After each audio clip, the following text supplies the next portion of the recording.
रहमत कॉलोनी लाहौर का रहायशी और ये निकाह 12 फरवरी को होगा। इनके बारे में कानूनी या शरई रुकावट जानते हो तो वक्त से पहले हमें इतला करें। और अब एक जरूरी ऐलान है पतंगबाजी के हवाले से, मेहरबानी से ये ऐलान SHO साहब की तरफ से है और लालपुर टाउन के SP साहब की तरफ से और पुलिस की तरफ से कि ये खूनी खेल है, इसको ना खेला जाए और अपने बच्चों को पतंगबाजी से रोकिए, अपने बच्चों की जिंदगी की हिफाजत करें। अगर कोई बच्चा पतंगबाजी करता हुआ पकड़ा गया तो वालिदैन जिम्मेदार होंगे। मेहरबानी से जरूर इस गंदे खेल से अपने बच्चों को महफूज रखें। खुदा आपको बरकत दे। आप सबका बहुत शुक्रिया। आने वाले इतवार पाकिशा की इबादत होगी।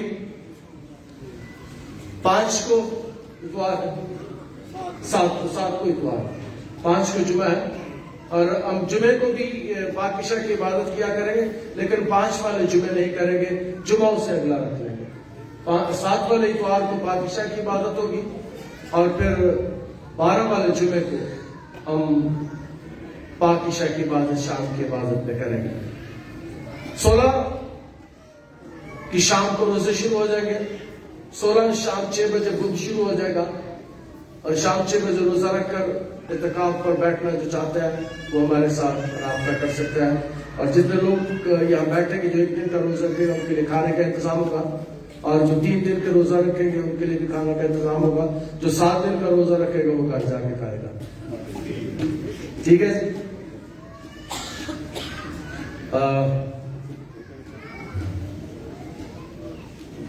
जी। गवाही आ गई है, कोई जोड़ा पे आए गवाही और है। माइक मुझे दे दो।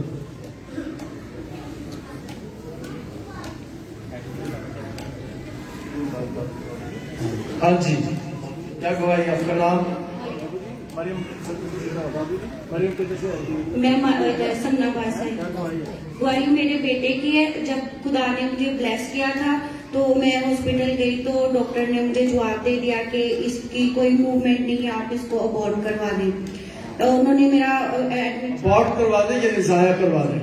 तो उन्होंने मेरा एडमिट चार्ट भी बना दिया था कि जितनी जल्दी हो सके इसको अबॉर्ट करवा दे वरना आपकी जान को खतरा है। तो मैं उधर से आ गई, मैंने दुआ करवाई तो खुदा ने इसको जिंदगी दी। उसके बाद 6 मंथ में मेरा जो था वो बिल्कुल कम हो गया था, 1.4 था। मेरे पेट का पानी तो ये मूव नहीं कर सकता था। तो डॉक्टर ने तब भी कहा कि आपकी भी जान को खतरा है तो इसकी भी तब भी अबॉर्ट करवा दें। तब भी मैंने दुआ कराई और खुदा ने इसको बिल्कुल ठीक किया। और उन्होंने कहा कि स्कैन करवाएं क्योंकि एम्नियोटिक फ्लूइड की वजह से ये होता है कि बॉडी का कोई भी पार्ट डैमेज हो जाता है, क्योंकि बेबी मूव नहीं कर सकता तो कोई भी पार्ट डैमेज हो सकता है। तो आप स्कैन कराएं, देखें अगर तो ठीक है तो इसको लेके चलते, अगर नहीं ठीक तो इसको तो मैंने कहा ना, मैंने स्कैन करवाना है और मैंने इसको एंड तक लेके जाना है। उसके बाद मैं 1 मंथ पूरा हॉस्पिटलाइज रही। तो उन्होंने कहा था कि हमने 7th मंथ तक वेट करना है, तो 7th मंथ के बाद इसकी बर्थ करवा देंगे। तो मैंने कहा नहीं, हमने पूरा पीरियड करना है, जहाँ पे खुदा ने अब तक जिंदगी दी है तो आगे भी देगा। आफ्टर बर्थ भी इसने इतना तंग किया, आपको हमने तंग किया। तो अब खुदा का शुक्र है सब कुछ ठीक है। ये स्कूल पास नहीं था करता, पोस्टरी से करता था, आपके दुआओं की वजह से मैं स्कूल भी पास हुई। जब ये इसको तकलीफ होती थी ये मुझे पुकार लेते थे और मैं इनके साथ मिलकर यीशु को पुकार लेता था। ये बच्चा सर्वाइव कर जाता था, ठीक हो जाता। शुक्र है खुदा का। शुक्र गुजारी है, हमने गाड़ी ली, गाड़ी मिल गई। शुक्र, मुबारक हो इधर। खुदा आपको बरकत दे जी, खुदा आपको बरकत दे, बड़ी बड़ी मुबारक हो जी। आपकी क्या गवाही? आप आ जाए। इसी में आप सबको सलाम। मेरा नाम निशा है, मैं पहले जेबा चौथ कार्ड एग्रीकल्चर यूनिवर्सिटी से आई हूँ। मेरी गवाही ये है कि पिछले साल मैंने दरखास्त रख दी बाइबल मुकद्दस में, वो सारी पूरी हो गई। खुदा का शुक्र, खुदा का शुक्र। खुदा ने सारी गवाहियां दरखास्तें पूरी की हैं जी। आप आ जाओ। कोई उनमें से ऐसी जो बताना चाहो? आपका नाम? सराफी, किधर से आई?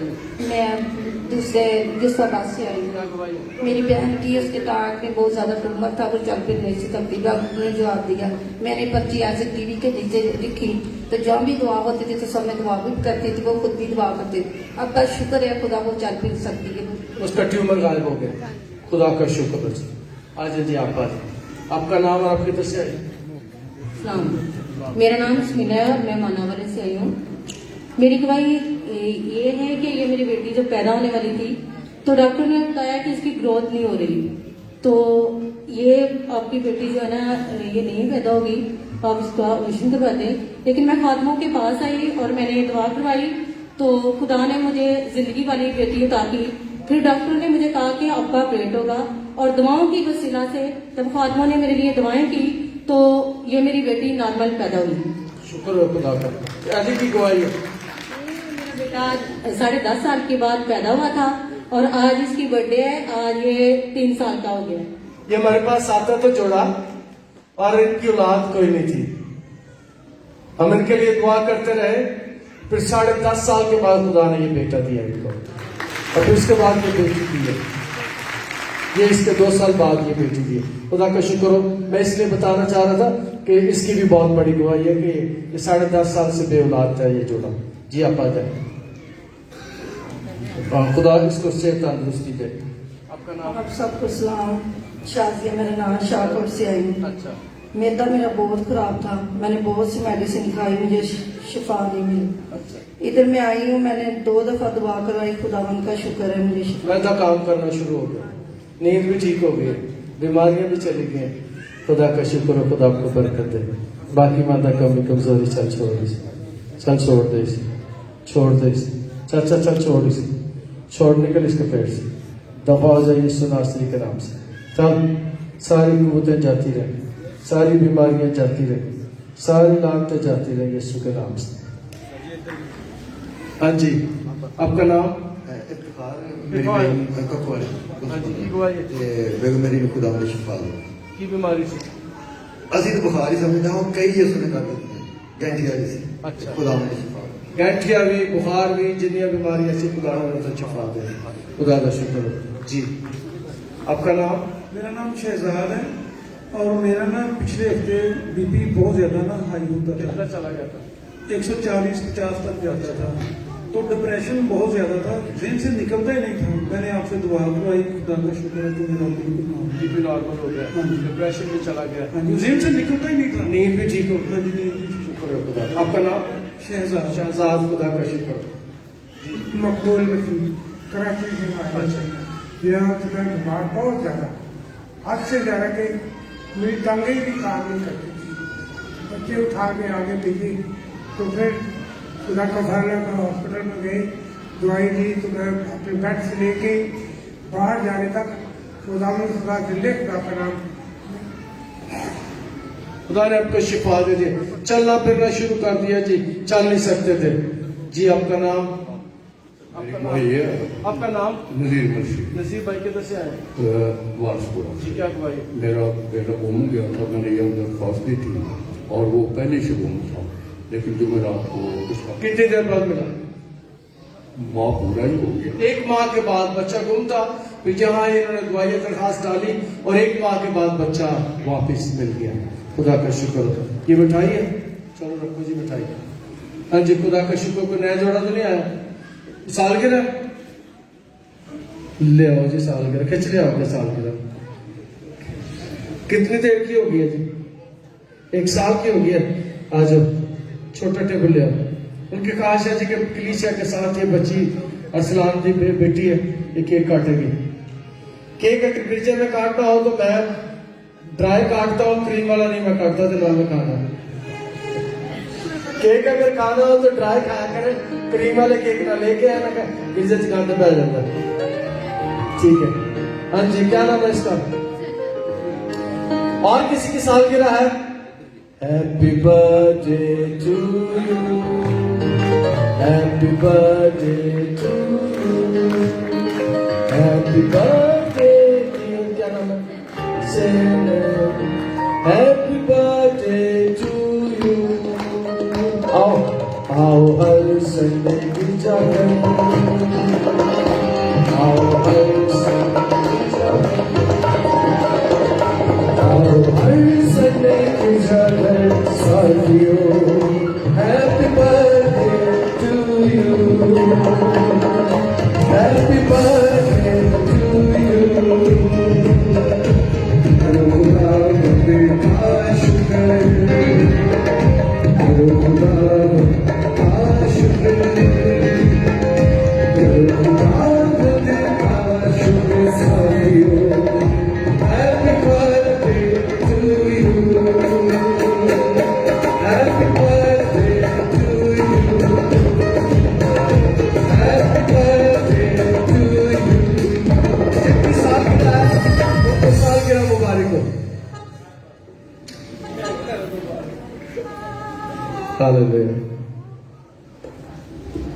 हम आखिरी हिस्से में दाखिल हो गए हैं। आज कोई ऐसे अफराद जो बिल्कुल पहली दफा वेरी फर्स्ट टाइम, कोई आज ऐसा फर्ज जो बिल्कुल पहली दफा आया हो हमारे साथ, हाथ खड़ा करते 1 2 3 4 5 तालियों के साथ बहुत देर है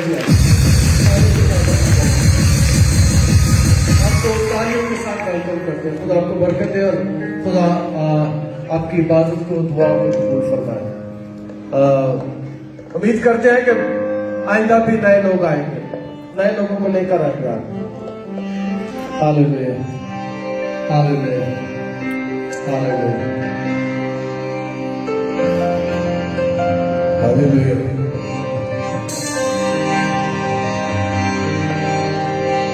जितना जिया हुआ रुझे बसना ओना कुलो हरी दुश्मन ते नसदा जितना दा पड़वाया होवा जितना दा पड़वाया होवा ओ जग कदी नहीं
यीशु के नाम मिलते से, थे यीशु बीमारी के की गर्दी को वो चल दफा हो जाए। यीशु के नाम छोड़ से, दे दोबारा काम करना। यीशु के नाम से, चलो निकल जाओ, चलो पकड़ लो, यीशु के नाम से, चल चल चल बस दफा हो यीशु के जाओ, नाम चल दफा हो जाओ, यीशु चल दफा हो जाओ, चल निकल जाओ। बीमारी जाती रहे, यीशु के नाम से, कमजोरी जाती रहे। यीशु। अपनी बीमारियों पर हाथ रख ले हालेलुया। और सारे दुआ करेंगे, सारे दुआ करेंगे, हालेलुया, सारी जुबानें खुलेगी। यीशु के नाम से, जिंदा खुदा सारी जुबानें खुल जाए, सारे गले खुल जाए, सारे मुंह खुल जाए, सारे लोग दुआ करना सीखे, सारे लोग दुआ करें, बेटियां दुआ करें, बेटे दुआ करें, दादी दुआ करें, भाई दुआ करें, यीशु के नाम से। ऐसा ना खुदा हम चार लोग करते हैं शुरू में लाशों को कैंसिल करते हैं, जादूगरी को कैंसिल करते हैं, जादूगरी को कैंसिल करते हैं, लाश को कैंसिल करते हैं, मजदूर भाग जाए, मजदूर दबा जाए, शैतानी कुत्ते दबा जाए, कुत्ते जाती रहे, जादूगरी कैंसिल हो जाए, सारी इंसानियत कैंसिल हो जाए, डांस कैंसिल हो जाए, सलाखों के मामले दबा जाए, सलाखों की बदुआ दबा जाए, सलाखों के जादूगरी दबा जाए, जादूगरी पर आसमानी आ जाए, जादूगरी पर आसमानी आ जाए, उनके पर आसमानी आ जाए। हालेलुया, हालेलुया, का जोर टूट जाए, बीमारियों का जोर टूट जाए, बीमारियां बंद हो जाए, वो खत्म हो जाए, रसौलियां गायब हो जाए, पानी की चालियां गायब हो जाए, हम की शराबें खुल जाए, आवाज खुल जाए, पैसे नॉर्मल हो जाए, शुगर की बीमारी जाती रहे, बात करे, काम करे, हम आंखें देखे, हमने चले, सूखा पहले, सुने, आंखें जुड़ जाए, शुरू हो जाए, गायब हो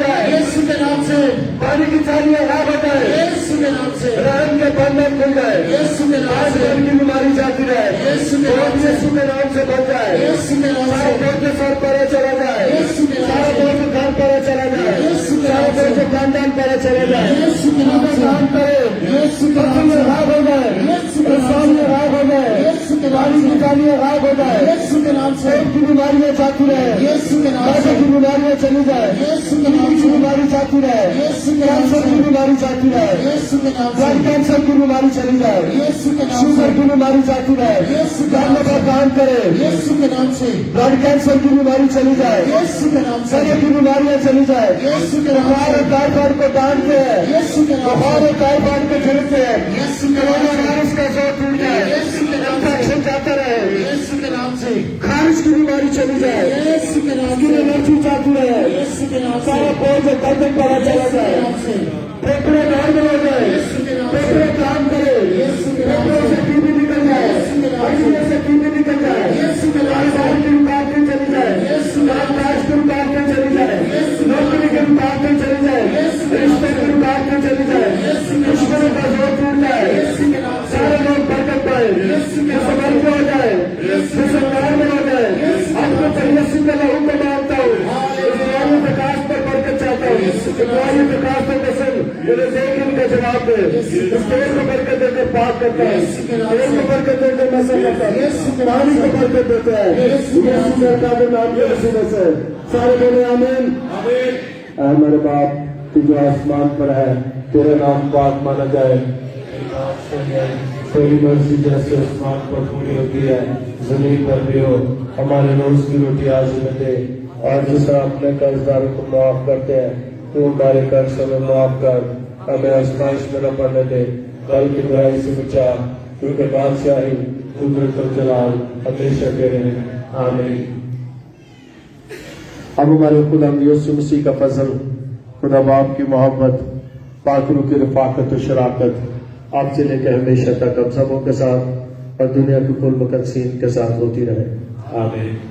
हालेलुया, हालेलुया, दोनों हाथ, hallelujah, hallelujah, hallelujah, hallelujah, hallelujah, go शैतान, गो शैतान, गो शैतान, गो शैतान, पाकिस्तान, पाकिस्तान, पाकिस्तान, अपने हाथ झंडे की तरफ करे, मेरे पीछे बोले, खुदा तेरी मेहनत करते हैं, कलीसिया को बरकत दे, इसे बढ़ा, इत्तेफाक हो जाए, इत्तेहाद हो जाए, अपने शहर के लिए लिए मुल्क के लिए हुकूमत के लिए वज़ीर आज़म के लिए बरकत की दुआ करते हैं, पुलिस के लिए, फौज के लिए, रेंजर्स के लिए बरकत चाहते हैं।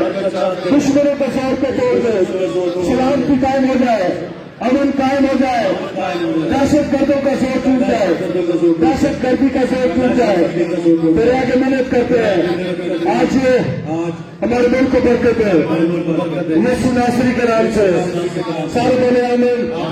जोरदार तालियों में सुन की खुदा आपको बरकत है, खुदा आपको बरकत है।